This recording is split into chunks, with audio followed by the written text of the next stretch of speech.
and you can't say what you say about me because you're not better than me. You're not better than me at basketball.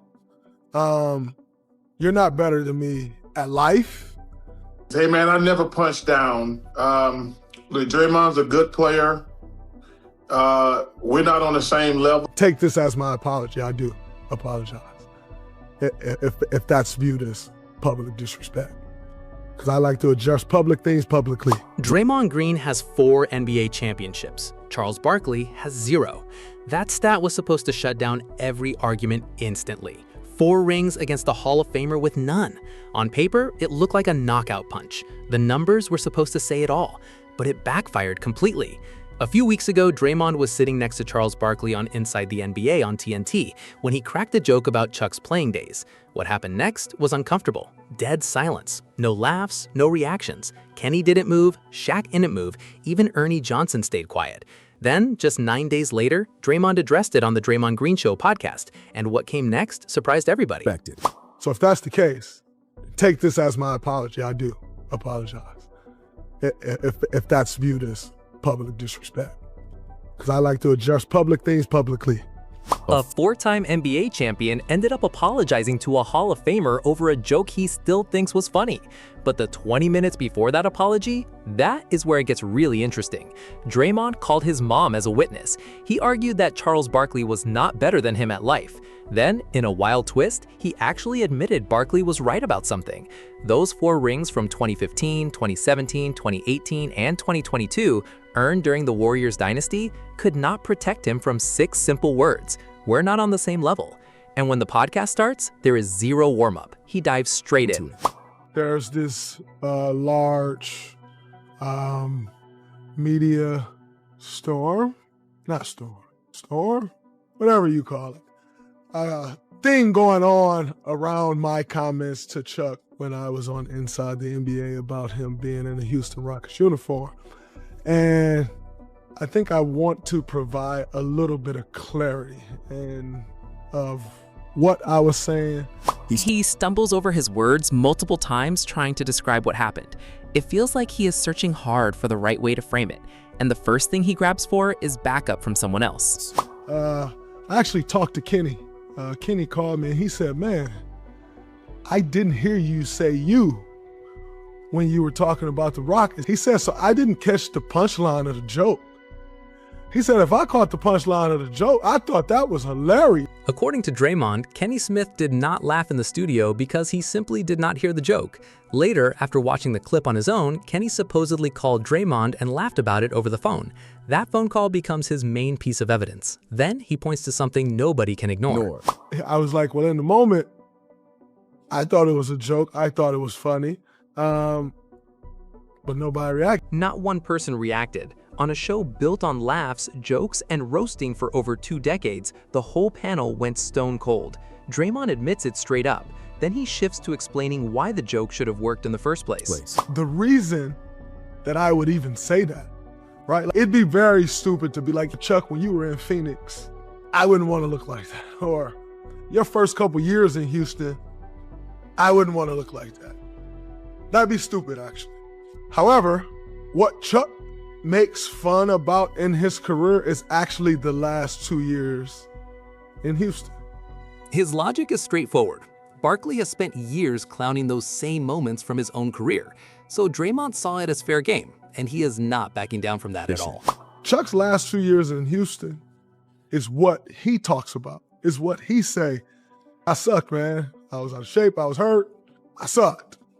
But I was going to get that free money." That's what he says. But here's the problem. Chuck can joke about Chuck. Years of making fun of himself has made that a part of who he is.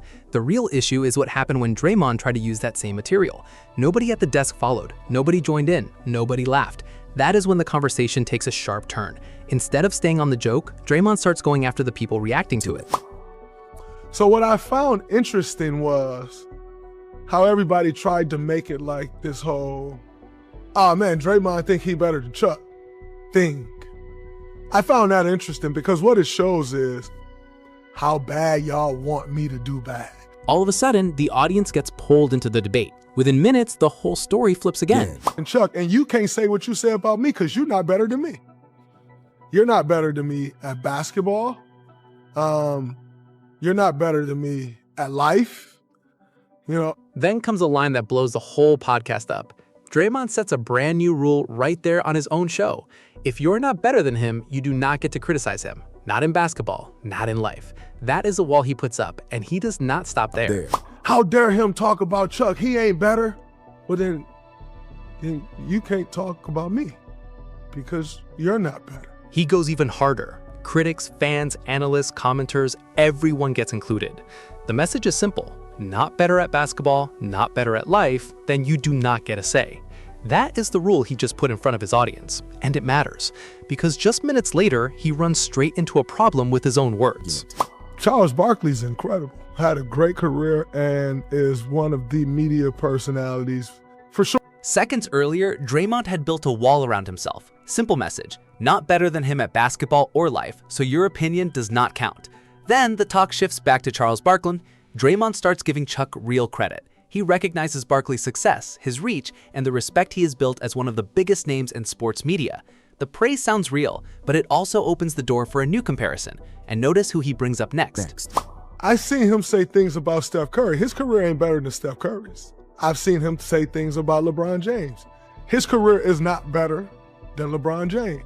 Rather than comparing himself directly to Barkley's playing career, he brings up Steph Curry and LeBron James as the measuring stick. That move completely changes where the argument is going. Then the story takes a wild turn when his mom gets brought into it. I FaceTime my mom and flip the camera. My mom's favorite three players are Charles Barkley, Shaquille O'Neal, Isaiah Thomas. Favorite three players in her life. Draymond says his mom was watching the show and texting him the whole time. From her side, it looked like there might be real beef between him and Barkley, so Draymond put Barkley on the phone with her to smooth things over. That detail hits different. Barkley is one of his mother's all-time favorite players. After Draymond took a shot at him on national TV, the two ended up talking it out together. That is one of the most unexpected moments in this whole story. Then Draymond goes back to the argument that has been following him the entire time. 4 times I haven't lost, and I know what that feels like. So I'm not upset about that. The championships, 4 NBA titles, 4 rings. That number has been at the heart of this whole debate from day one. For a long time, it felt like the ultimate answer to anyone who questioned his place in basketball history. But then he says something that totally changes the mood. Right? Like I'm not an MVP of the NBA. Like Charles, I'm not an MVP of the NBA. Like Karl Malone. He starts listing things he does not have, and without meaning to, he ends up shining a light on things Barkley does have.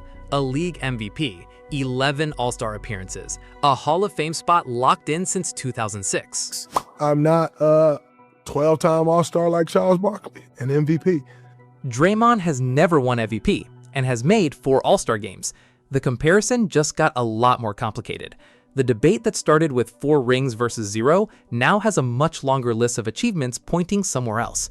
Then comes the moment the whole podcast seems to be building toward. Draymond reads Barkley's exact words out loud on his own show. I never punched down. Draymond's a good player. We're not on the same level. Yeah, I'm not an NBA MVP. I'm not at all. We're not on the same level. Just 6 words, but they take over the whole conversation. The interesting thing is, Draymond did not have to repeat them at all. He could have let it go. He could have leaned on his championships and moved on. Instead, he chose to face it head on. Then he responds. But I hope to walk in the Hall of Fame. And if I do that, if I'm lucky enough to do that, fingers crossed, hopefully I will be, then that would stamp us on the same level. So he's right. I'm not there. So he's right. Those 3 words change everything. Think back to the rule he said earlier. If people who are not on your level cannot criticize you, what happens when you admit that Barkley has hit a level you have not reached yet? That is where the argument starts eating itself. Draymond even brings up hopes of one day joining basketball's highest honors. It is a very different energy from how confident he sounded at the start. From there, he moves towards the apology that has been hanging over the whole episode, and he handles it carefully. He leads with accountability. I am also a man of accountability, and in telling a joke, the way it was received, I don't think it should have been received that way, but it was, and the facts, it is what it is. Then he makes sure to highlight how public everything has been. If it's received the way I see it being received, I am not too big to say, yo, if that was viewed as disrespect publicly, I can say sorry publicly. The same words keep coming back over and over. Again. But if in fact it's viewed as public disrespect, I can publicly apologize because the disrespect ain't the intent. So if that's the way it's viewed as public disrespect, I can gladly public apologize. Accountability, public, respect, responsibility. The theme is impossible to miss. What makes it even more interesting is that Barkley never once asked for an apology. He went on other shows, said what he had to say, and let the public decide the rest. Hey, man, I never punched down. Look, Draymond's a good player. We're not on the same level. Sometimes the reaction to a moment tells you more than the moment itself, and that silence on Inside the NBA kept hanging over everything. 5 words shaped this entire story before the debate even had a chance to start. Then Charles Barkley took his turn on the Dan Patrick Show. Well, number one, I don't ever take anything. You can never take personal shots at guys. You know, I've said that in my 26 years. Think about that for a second. Over 2 decades on national television, countless interviews, endless debates, one of the most known voices in all of sports media. That was the world Draymond was stepping into when he responded. And Barkley's point was not about talent. He did not question the championships. He did not call Draymond fake. He focused on something completely different. Last time you had me on the show, I told you I regretted those Rocket years, especially the last 2, which I sucked as a player. But I wouldn't turn down no free money. He called him sensitive, 1 word, and it became the center of the whole thing. My issue with Draymond, if he wants to do this, you know, be in TV, is get a sense of humor.